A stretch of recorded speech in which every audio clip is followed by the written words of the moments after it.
Okay, we have here IBF World Flyweight Champion Gabby Fundora. And Gabby, did I hear right? Future Unified World Champion? Of course, come on, that's the goal. That's been my dream since I was 6 years old, so we're starting it. We're starting path. How important was it to come home and celebrate with your hometown fans here today? Very important. You know what? We got to give back to our community. These are the people that support us and the ones that are watching our show and going to our fights. So to give back to them is just, it swells my heart. And I asked your brother the same question. What was that feeling, seeing the windmill, seeing all those, Coachella sightings as you were pulling in? It's good. It's always a good feeling. You know what? We have beautiful air right now. Loving it. It's beautiful smiles, beautiful people, beautiful souls. It's just beyond happy. And what did it feel like to see, your old training grounds, Coach Lee and some of the same people that saw you grow up? It's good. You know what? It just brings back memories, brings back the good times, and it's just happiness. It's happiness. It's not just one knitted family. The valley itself, the Coachella Valley, it's just one family. And of course, you and your brother are the only active sibling world champions. How does it feel to be able to say that, to know that, to be unique in that fashion? We're history. You know what? We're going down in history, and not just us, but Coachella itself.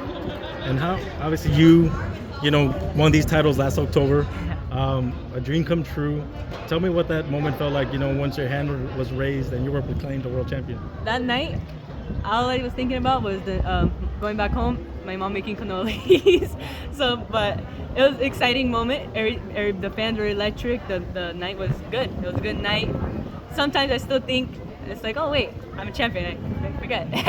I think my last fight, I was like, oh yeah, I kind of need to bring it in, defending my title. Kind of got to take it. So it's good. It's a good feeling, and you know what? I'm thankful for the fans. Thankful for my coach, my dad, and my support. And what were some of the words that your brother told you? I mean, of course, he had some things that you probably remember to this day. What were some of the things he told you?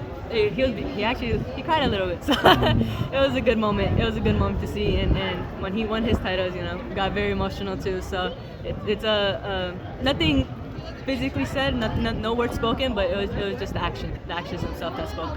And of course, your brother was in a grueling match. Of course, there's a lot of people that saw him as the underdog, but it's only your family, the friends. There's only a few people select that believed in him. How important was that feeling, seeing his hand raised to not just your friends and family, but to the entire boxing world? We proved to the world. You know what? He had a step back in his last fight. Okay, that's fine. That doesn't define him. That one fight does not define who he is. And that night of his last fight, it showed. His true heart showed that he's a champion. He's a champion, and he is where he belongs. And of course, you guys are growing up. There's always those naysayers, those people that that get in your ear a little bit. How good does it feel to say you're a champion and hey, we told you, we proved you guys wrong? Oh, it's almost like I remember when back years when the Avengers movie came out, and after the first movie they were like, because it didn't end well, right? Infinity Stone. The end game came and happened, and everyone cheered, everyone screamed. So it's kind of like that moment, like it's the hero winning, and it's good to see that he's deserving his moment. He deserves his time. We're deserving our time. It's Fundora takeover. Hey, and of course, all eyes are on you guys. There's names out there that people recognize, the Marlena Sparzas of the world, the Errol Spence Juniors of the world. I mean, there's a target on your back. They always say, it's not just, difficult to stay at the top. It's another defending. Of course, yeah. And of course, if the time comes where she does want to fight, I'm right here. You want this belt? You're not going to get it, but try.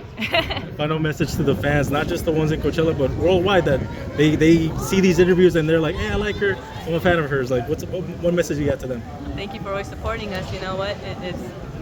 We hope to never disappoint you guys. You guys are a rock, and I hope you guys continue supporting us and watching our shows, watching our fights. Hope we bring the exciting action to you, and thank you. And final question.